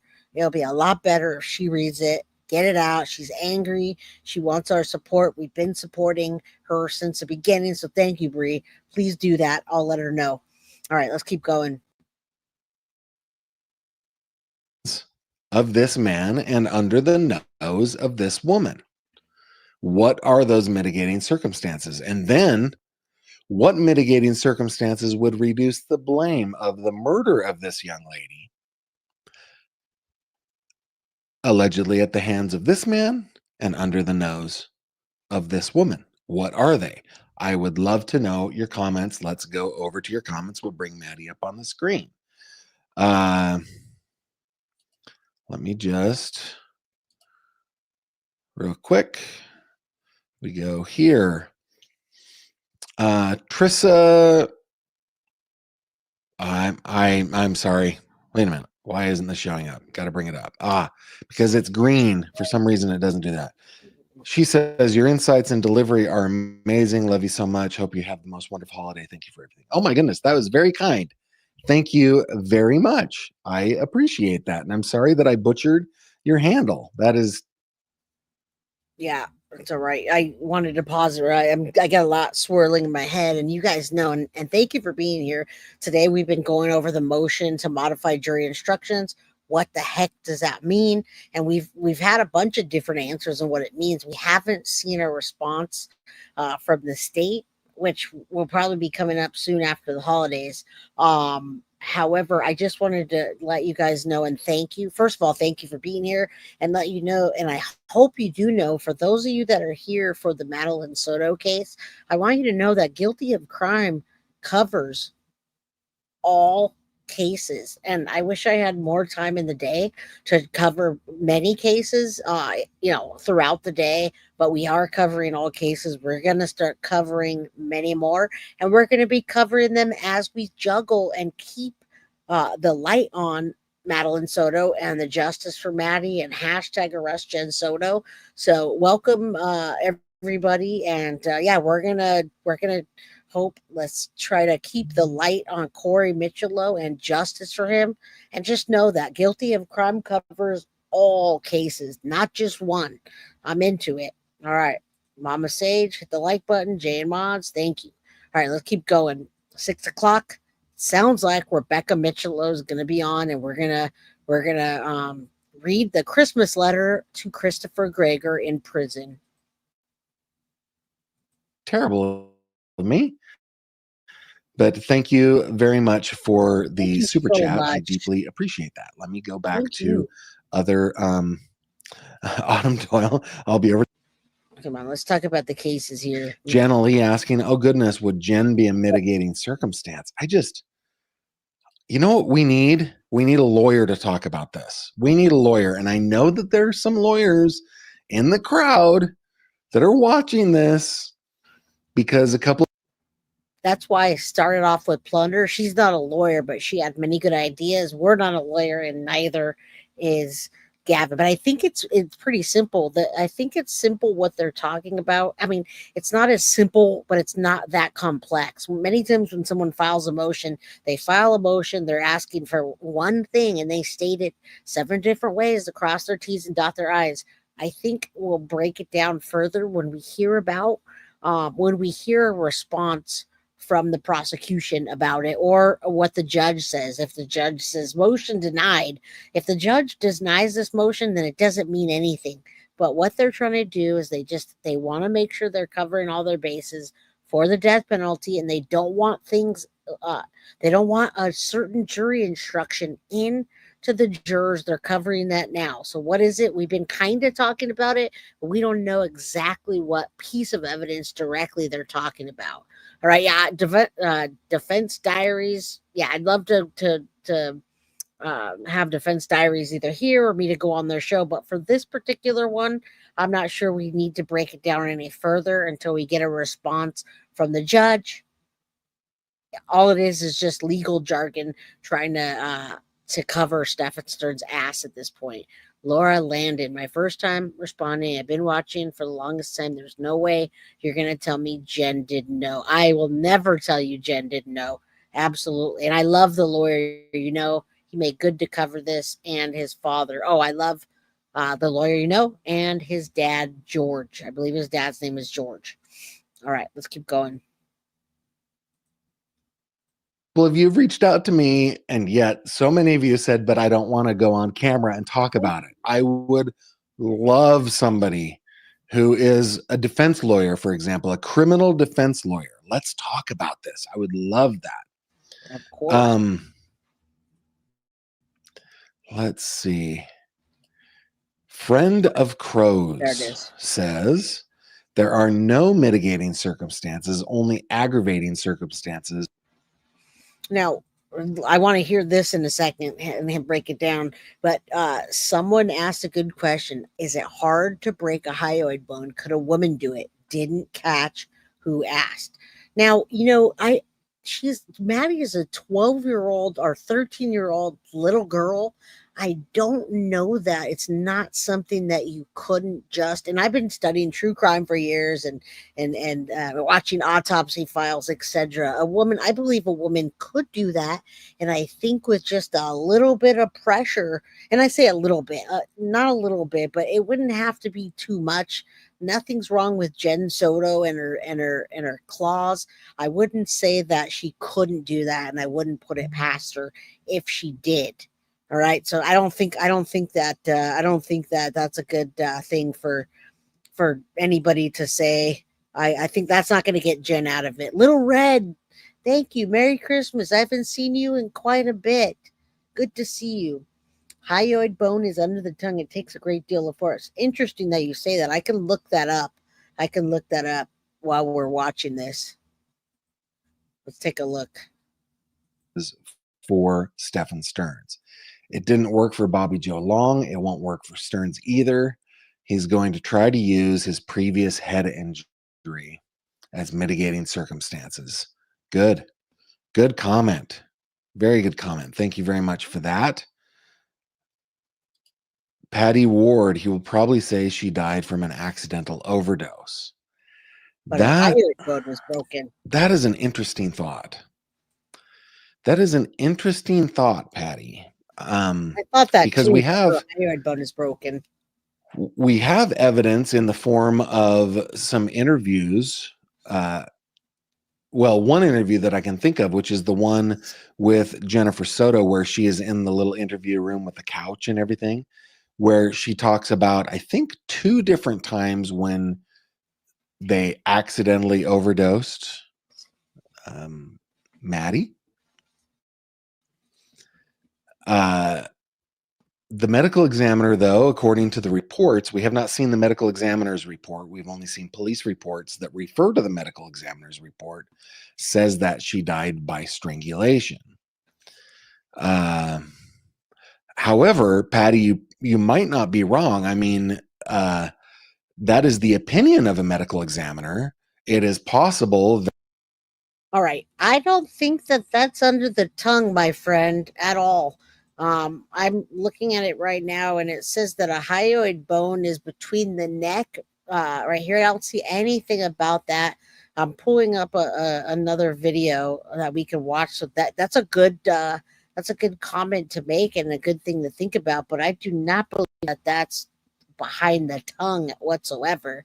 It says here the hyoid bone is a U-shaped bone that is held in place by the strap muscles of the anterior triangle of the neck. And I can put the full video up too when we're done. You can see the structure and the movement and the function of it. But it says the neck, and it shows right back here. It doesn't show anything about the tongue. So we should definitely take a look at that when we're done here, what the hyoid bone is, because okay, Sally says I work in neck surgery, so tell us about the hyoid bone. And I looked that up. We can watch that video after, and we'll talk about, do you think that that she could have broken it? Difficult to break because it's small, U-shaped bone located in the neck. Now, it could be relatively difficult to break, but it was broken. So whether it was relatively difficult to break or not, it was broken. Maybe there were 2 of them on top of her, strangling her, you guys. Maybe Stephan or Jen started it when Stephan said, Jen, I didn't start it. Maybe Jen started it and Stephan got in to finish the job. Okay, so hard or not, if that's the case, it was absolutely done. Jen, the siesta potato, was jealous of her beautiful daughter. And there was 2 people there at that time, so it could have taken 2 to have done it. Do you think Stephan Sterns might say that Maddie took? Oh, there's no way. No way. Yeah, no way. The markings and where she, no. If he does, it's going to be very interesting. The telltale sign of strength. Thank you. Thank you. So hard to break. We're going to take a look at it.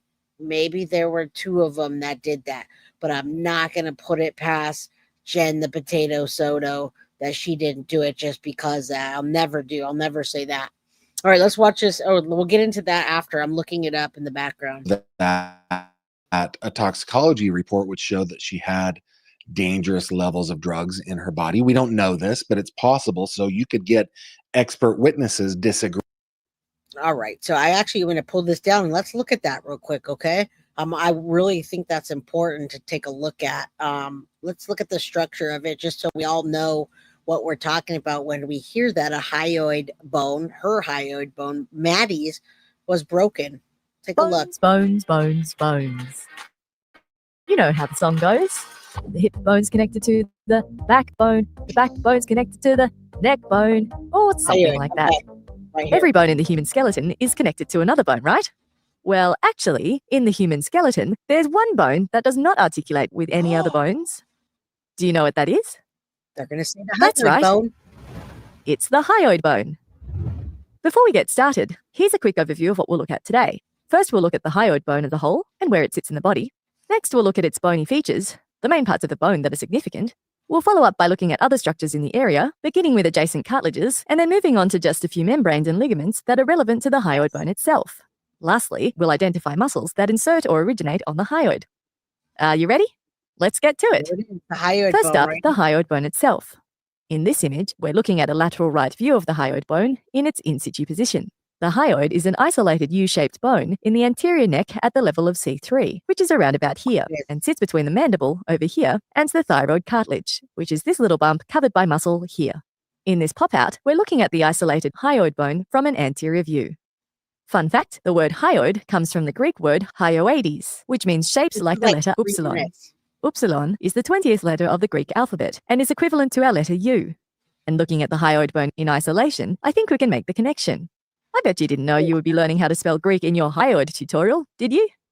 Let's go back to our lateral image of the bone. We can see in this image that the lateral parts of the hyoid bone travel deeper into the neck. The hyoid provides an attachment point for several groups of muscles, including the strap muscles of the neck and the anterior part of the oropharynx, and acts as an inferior anchoring point for muscles of the tongue. That's exactly what I was picturing. Marissa MDG was somebody putting somebody, meaning Jen, could have put her knee in Maddie's neck and crushed that very easily. Remember, she just turned 13 years old. So this is just like we're already almost 2 minutes through this video.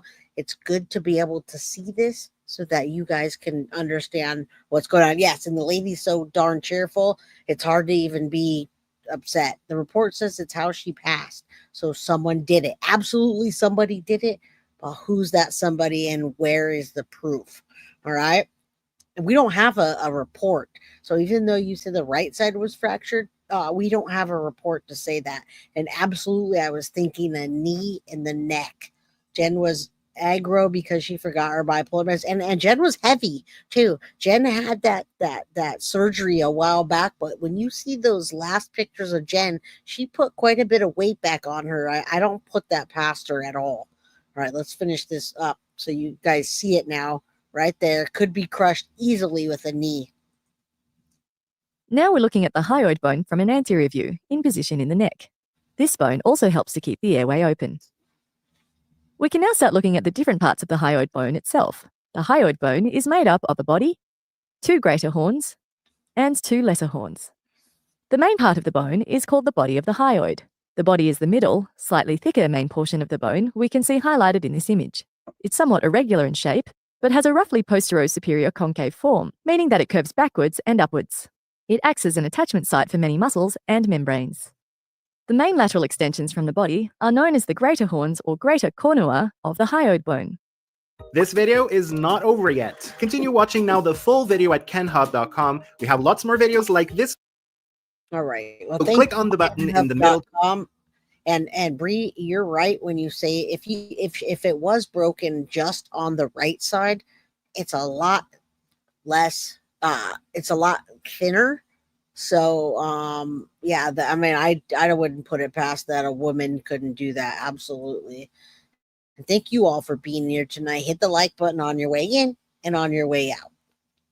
Agreeing with one another. The prosecution having an expert witness who is the medical examiner or the pathologist that examined her, and the defense having some other toxicology or some other kind of forensic expert saying no, this was enough to kill Merry her. She Christmas. probably didn't die that way. Yeah, that's Thank you. also a compelling. That would be a compelling argument. I think. I don't know if it'd be compelling. It would be interesting though.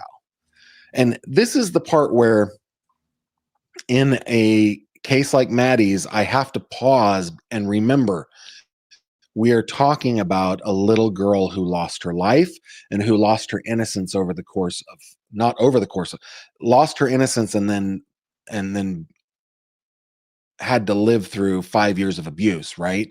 We have to remember that this is a victim that we're talking about. I'm talking to myself here. We have to remember that we have a, And we do, Gavin. Jana. Well, to bring her into the conviction, let's see. Just like his dad implicating Jen knowing, I wish phone calls could be FOIA'd. Yes. Probably yes. later they will. Yeah, this is going to be a case, guys, where documentary series are made about it. It will be one of those cases. Merry First Christmas. of all, it's, well, hold on. I should say, if it goes to trial. I'm trying to think. Florida's sunshine law is one that I'm, as a layperson, I'm pretty familiar with. No, this way.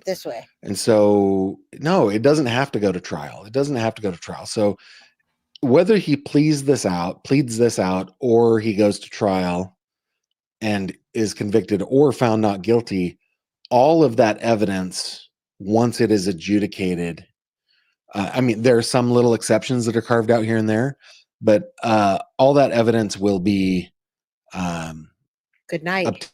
Obtainable through public records requests. It'll probably cost a lot of money.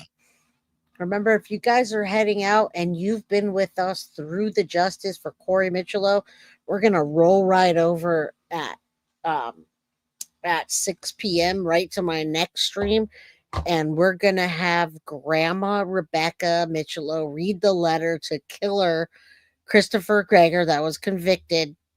A letter that she wrote to him for Christmas, and it's not a nice note. What's up, Carrie? Merry Christmas, overprotected 111. Good to see you guys. Good night. One man's trash, autism, grandma of 3. You're very welcome. And was she struck by hands, or we don't know because we didn't get that report. We're actually very lucky that we even know what the cause of death was, which was strangulation. We might not even have known that for a really long time if it hadn't leaked out, you guys. So remember that. And Jackie, let's roll with Jay. Yes, we're justice for Madeline Soto, justice for Corey Michelot, and all of the folks that we've been doing over this last year. Carrie, yes, Jay and I am Jay and Reese, yes, thank you. All right, let's keep going a little bit further. We got a little bit longer, and then I have to stop so I can make sure that we get justice for Corey Michelot all that we can. But yeah, those phone calls, a lot of that evidence, I would really love to see, just to see what a strong case Thank you. The state has against him, and I think if I were him. Okay. And I'm so glad that I'm not. But if I were, of course, I would probably take this all the way to trial, because the only leverage that the state's attorney might have is taking DP off the table to get me to plead it out. Yes. But if they don't take that off the table, which I think with the attention that this case is getting, maybe there will be enough political pressure where they don't take that off the table. Then if I were him, I would take it all the way to trial. Now, Stephan Sterns, and we're going to talk about that tomorrow. We're going to give the exact dates and what I think. And yes, I would still love to go to Florida and attend any of the time if they go to trial, if they go, which can be. It just depends on, Gavin's right. It depends on the political, at what that time in politics somebody is, and the pressure that they're under. Or if they say, you know what, we just want to spare the family. We know this guy is going to be in there forever with these two big um, cases coming at him. So we're gonna XYZ, right? And they also have to talk to Tyler and Tatiana. They have to make that decision on whether, if the prosecutor wants to give him a plea, that they get a little bit of say in that, I believe. I'm not 100% sure with Florida. He is frightened of the death penalty, and I love that he's so frightened. Somebody says they're an hour away from the courthouse. I'm considering going. Well, Kelsey Richardson, if you go, I'll probably see you there for a few days. We lost a police officer yesterday. Pray for the family. Thank you. Prayers for Greensboro, North Carolina. And Overprotected never lets us down. $4.99. Wish I could send more. It's been tight. I know everyone is. Merry Christmas, Jay. Thank you. It's all appreciated. Every cent is appreciated. Thank you, Overprotected 1111. All right. Why does Super Chat make you have typos? Because you're doing it so fast. You're like, I gotta get this in. I gotta get this in. Yeah, thank you so much. We want justice for Maddie.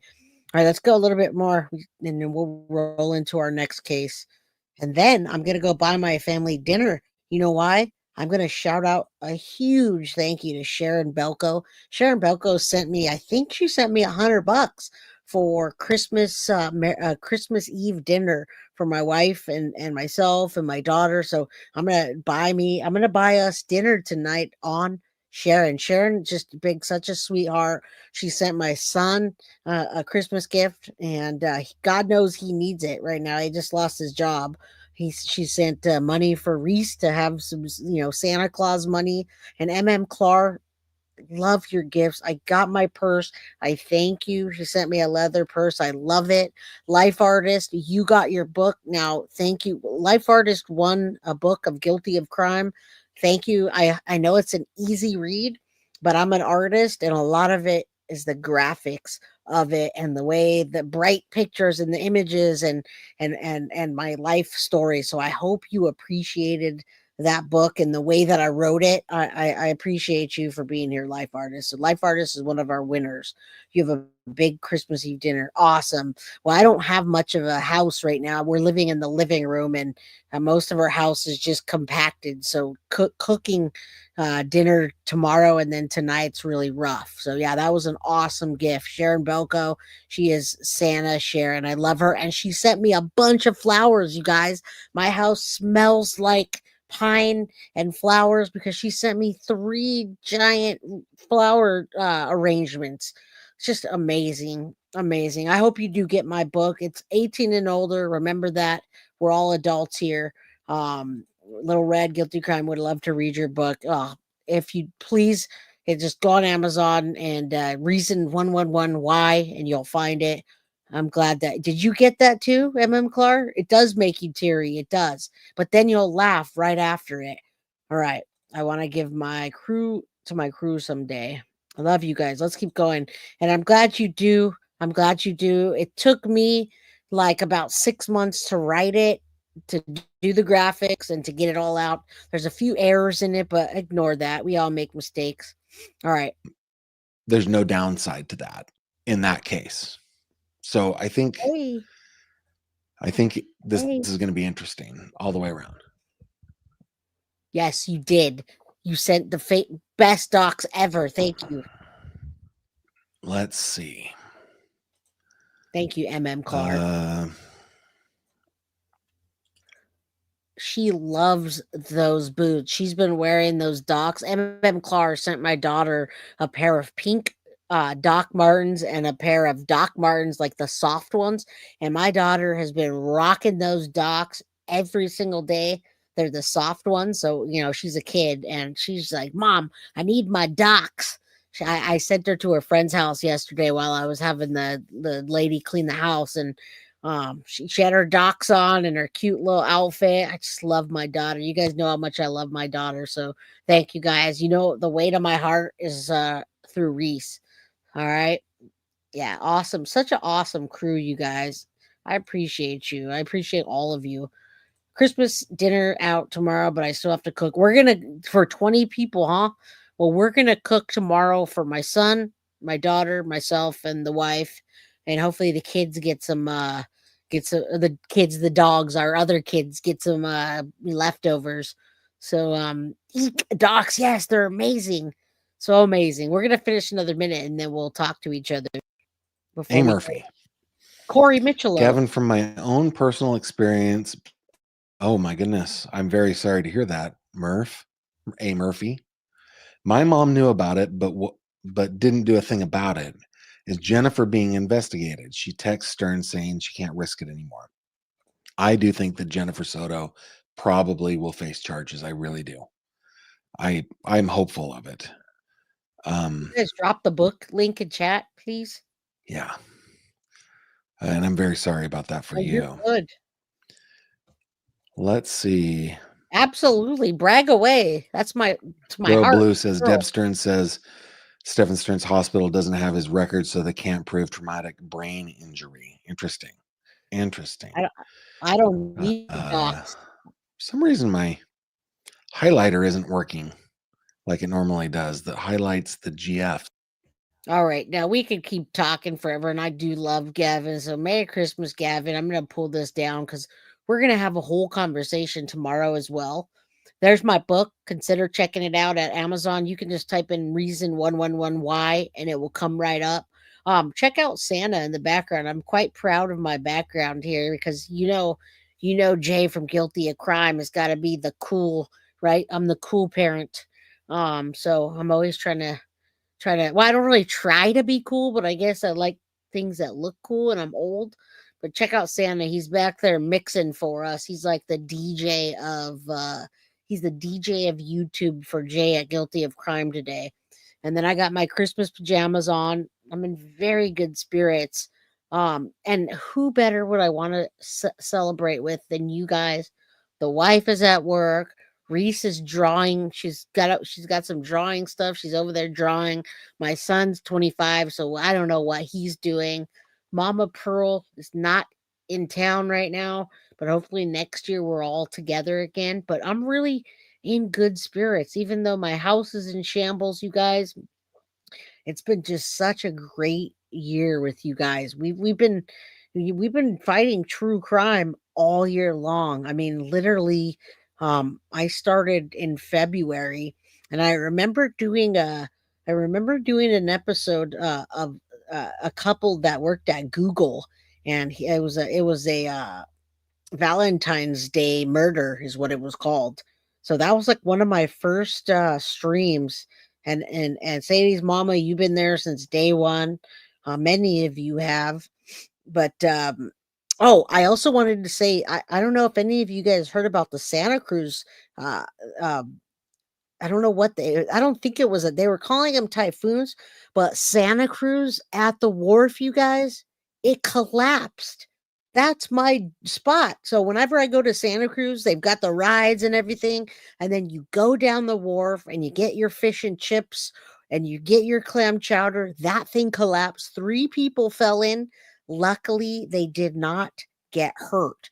Yes, God is love. I agree. Love is the answer. And we try to do as much as we can around here to keep love flowing and keep keep a good chat. I hope 25 is better than most of us. Yeah, I'm proud of your channel. It's exploded. Great job, Jay. Yeah, thank you guys, and I appreciate all you guys for being here. But Santa Cruz, say a prayer for the wharf that collapsed. 3 people fell in. Lucky there wasn't more. That's my spot. When we go down there, we go all the way to the end, get the fish and chips. So that whole thing's just gone. It washed off into the another port somewhere. So man, it's crazy. Yes, like and share. I love that you guys already know. Miss J, son and little one have much love and thank you for sharing and supporting with a beautiful Jay with all of us. Well, thank you. You're very welcome. And thank you to all of us. Leanne, that's right. This is family. My sister didn't disown me, but my niece, whom I gifted before, disowned me. Well, you're ours, Clara, and you know that. And I appreciate you, Mama Sage, my girl. Merry Christmas. Have an awesome and safe day. I'll be back on in a few minutes here, but I'll also be on tomorrow at 1 to do a year in review of the Madeline Soto case in hopes that I can start tackling John Benet Ramsey. I do have another episode, you guys. Carrie, if you're still listening, I have another episode of Madeline McCann, you guys. That case is not solved. That case is not solved by any means. And I have an update for you on the Madeline McCann case. So there's a lot of cases that are coming up that we're going to cover, and I'm going to cover guilty of crime style. And you know what guilty of crime style is? It means that we go by the facts as we see them and we stop when it starts becoming just this big old fiasco and it's creators bashing each other and drama. We're not going to report on that. We're rarely going to report on that. We're going to stick to what we know in the news from the families and the reports that come in that we know are legit, you guys. And I believe that's why another reason you come to my channel is because you want to get things from a perspective that's not just drama and hate filled. All right, Deanna D says I got a 30-day membership. I'm stoked. Thank you again. Well, you're very welcome. I hope Stearns takes Jen with him. Sage, love your name. All right, you guys. I'm gonna roll over to my next stream. It's 5:55. Say a prayer for Madeline Soto that we get complete and utter justice. 1 p.m. tomorrow. I'll be here 4 p.m. Eastern for you guys. I'm going to roll in. So go ahead and please go hit the like button on your way out and roll into my Corey Michelo link. We're going to be on there and we're going to have grandma on there. Okay. It's heartbreaking, but it's what we want to do for little Corey. All right. I love you guys. I'll see you in just a few minutes. Goodbye. Mwah.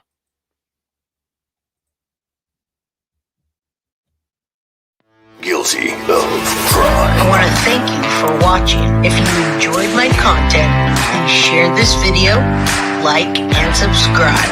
You can also follow me over at Facebook, Instagram, TikTok, X, or Gmail. If you'd like to donate to my channel, you can use Cash App or Venmo or PayPal. Thank you very much in advance. Guilty of crime. Are you guilty of crime?